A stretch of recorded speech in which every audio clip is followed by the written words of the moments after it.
저는 슬하에 일남을 두고 있고요. 부끄럽지만 아내와는 별 인연이 없는지 총 2번의 결혼과 2번째 이혼을 앞두고 있었습니다. 저는 사업했던 사람이었는데 사업이라는 게 원래 뭐 아니면 도인지라 숱하게 실패를 맛보면서도 젊은 패기에 다시 일어나 밑바닥부터 다시 시작해 쌓고는 했습니다. 허나 50대까지만 해도 사실 별 생각이 없었는데 얼마 전 마지막으로 사업 정리를 해서 쫄딱 망한 후 거기다 나이 앞자리가 6자로 바뀌니 덜컥 무서워지더라고요. 나머지 쥐고 있는 돈마저 사기로 탈탈 털려버리니 남아있는 건 없었습니다. 그나마 부모님이 남겨준 집 한 채가 있을 뿐이었고 그것 또한 아내가 제게 자격이 없다 하여 공동 명의로 했던 걸 이용해 이혼하면서 모두 가져갈 생각을 하니 어쩔 수 없이 저는 변호사 비용을 사채까지 쥐어짜내어 무리하게 진행할 생각을 갖고 있었습니다.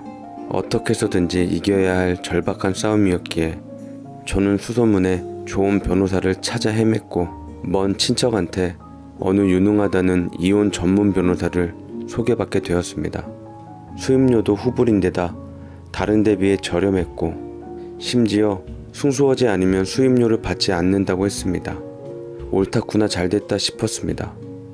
명함을 보니 박영미라는 여자 이름이었는데 문득 생각나는 여자, 기억도 가물가물한 전초와 이름이 같은 별로 달갑지 않은 석자더라고요. 제가 옛날 사람인지라 남자가 아닌 것도 걸렸습니다. 허나 제가 찬밥 더운 밥 가릴 처지가 아니라 수긍할 수밖에 없었죠. 얼마나 바쁜지 전화를 해도 도통 연결이 되기 쉽지 않았고 간신히 문자를 주고받아 약속 시간을 잡았는데 정말 믿져야 본전이다 싶은 심정으로 어느 동네 카페에서 변호사를 만나기로 했습니다. 일찍 도착해서 기다리고 있었는데 기분 탓인지 변호사가 제 앞에서 낯익은 목소리로 툭 던지더군요. 오랜만이네요. 거진 30년 만인가요? 현재 부인과의 이혼 소송을 원하신다고요? 저는 절 아는 듯한 말투에 가물가물하니 기억을 더듬어 보았고 순간 오줌을 지리며 제 앞에 나타난 여자를 보고 그만 놀라 자빠질 뻔했습니다. 세상에 이런 배락 맞을 인연이. 이름 보고 설마 했더니만 바로 내 기억 속에 그 여자가 맞았던 겁니다. 당신 박영미 맞지? 어떻게 당신이 이 자리에? 여기 어떻게 온 거야? 세상에나 마지막으로 본 지 30년이 지났지만 결코 잊을 수 없는 얼굴이었지요. 박영미 변호사는 바로 제 전처이질 않겠습니까?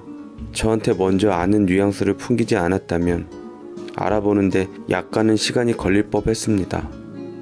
머리는 온통 하얀색으로 염색해버렸고 곱게 화장한 얼굴에 큰 뿔테 안경을 쓰니 제 머릿속의 인상이 확 달라 보이더라고요. 30년 전에 이혼한 제 전처는 그리 미인이지 않은 얼굴에 투박하고 눈썹 진한 남상에 가까운 여자였습니다.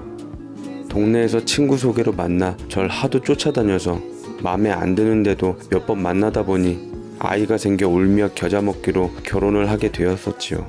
그렇지만 정작 결혼한 후에 몸이 약해 아이를 잃게 되었고 전 마음 없는 결혼 생활을 하게 되었습니다. 전 고졸인 반면 아내는 부모 없이 자란 고아인데도 공부에 욕심이 많고 배움에 대한 갈망이 있었어요.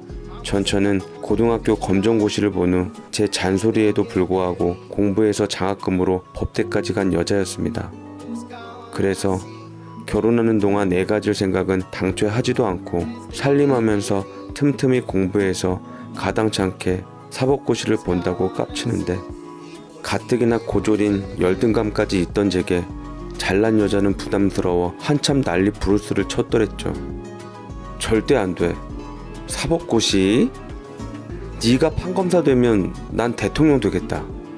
결혼했으면 집안에서 살림 잘하고 내조 잘하면 될 것이지 어딜 여자가 바깥 일을 나서. 절대 안 되니까 내 말 명심해. 공부에 여자 남자가 어딨어요. 난 반드시 법조인이 되고 싶어요. 한 번뿐인 삶인데 내가 변호사가 되면 당신한테 도움되고 좋잖아요. 하도 기가 막혀 전 헛소리 말라며 살림이나 잘하라고 윽박질렀지만 아내는 포기하지 않고 제 반대를 무릅쓰고 눈을 피해 공부를 했습니다.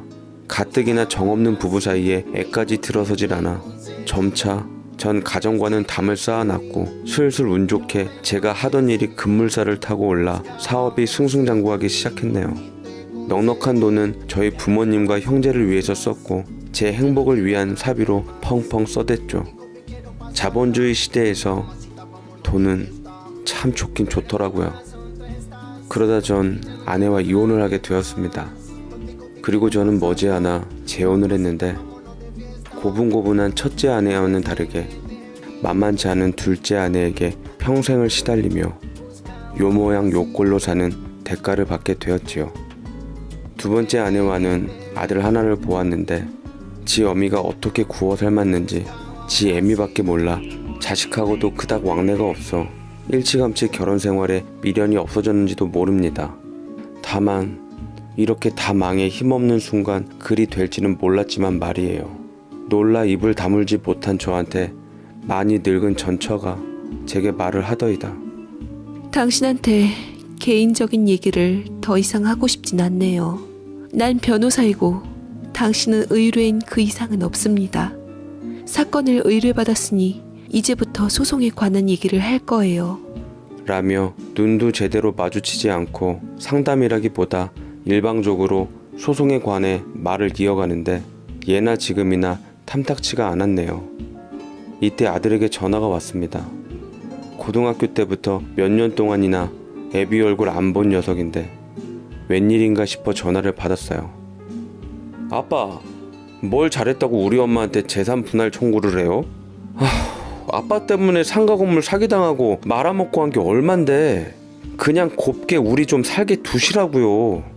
라는 막말이 이어지자 저는 자리가 자리인 만큼 감정이 솟구치는 것을 간신히 참아내고 전화를 끊었습니다. 그러나 이미 전화 목소리가 새나갔는지 전처가 딱한 듯 저를 보더라고요. 저는 그 시선이 탐탁치 않아 말을 돌리며 내가 애한테 잘못한 것이 많아 그런 거라며 두둔했습니다. 전처는 피식 웃더군요.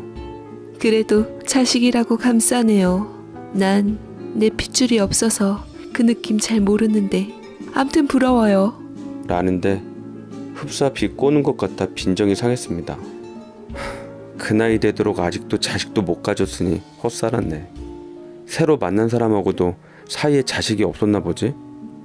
고약한 심보로 사람의 속을 뒤틀고 난리니 삼신할매가 후사를 줄 리가 있나. 내가 요 모양 요 꼴로 살아도 자네보다 팔자는 더 낫네 그려. 라고 허세를 떨었네요. 전처도 제 말이 고가웠던지 어쨌는지 저를 노려보았고 서로가 몇십 년 만에 만났지만 여전히 좋지 않은 앙금이 남아있었던지 짜증스럽고 더 이상 대화가 안 될 것 같아 그 자리는 파토가 나고 말았습니다. 그렇게 자리를 뜨고 전 아내를 소개시켜준 친척한테 드립다 연락해 쏟아내었죠.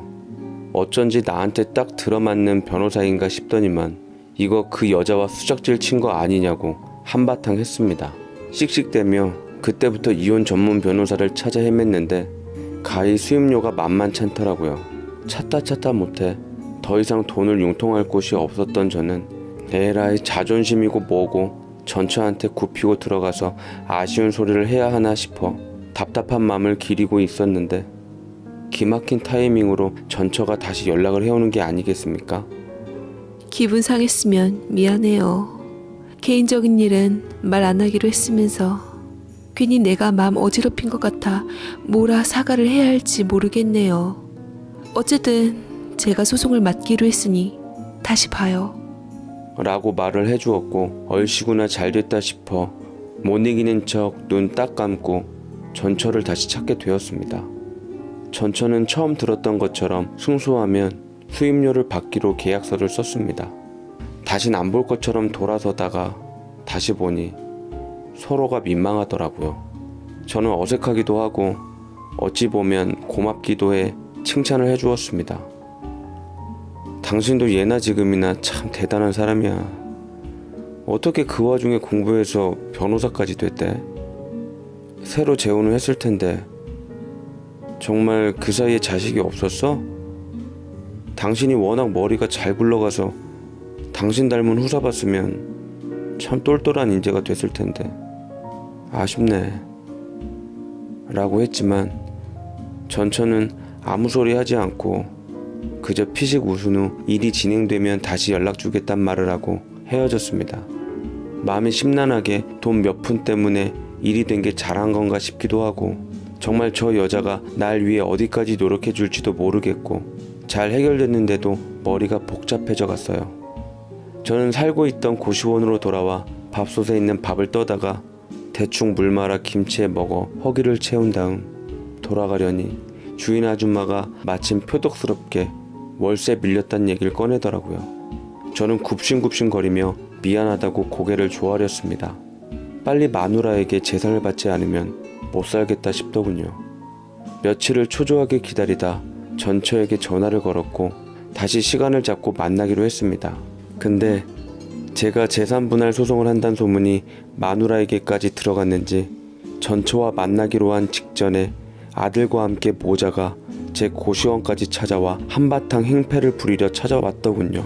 다짜고짜 제 눈을 찌를세라 삿대질을 하는데 세상에 이렇게 또 무식한 여편네가 할 정도로 제 방안을 들쑤셔 놓았습니다. 에라이 뻔뻔한 놈. 너 때문에 뼈 빠지게 번 돈 상가 건물 사기로 홀랑 다 말아먹고 게임하느라 생활비 쪽쪽 날려먹은 놈 여태 먹여 살려준 것만 해도 고맙다고 할 판국에 뭐? 감히 하나 남은 집까지 노리겠다고 소송을 걸어? 해봐라 이놈아. 난 절대 못 줘. 절대로 안 뺏긴다고. 라고 말했고 저는 울분을 삭히며 기력 없는 힘을 모아 마누라에게 사정했습니다. 내 지인한테 사기를 당하긴 했지만 엄연히 말하면 상가 건물 목 좋다고 욕심내서 투자하자고 설득한 건 당신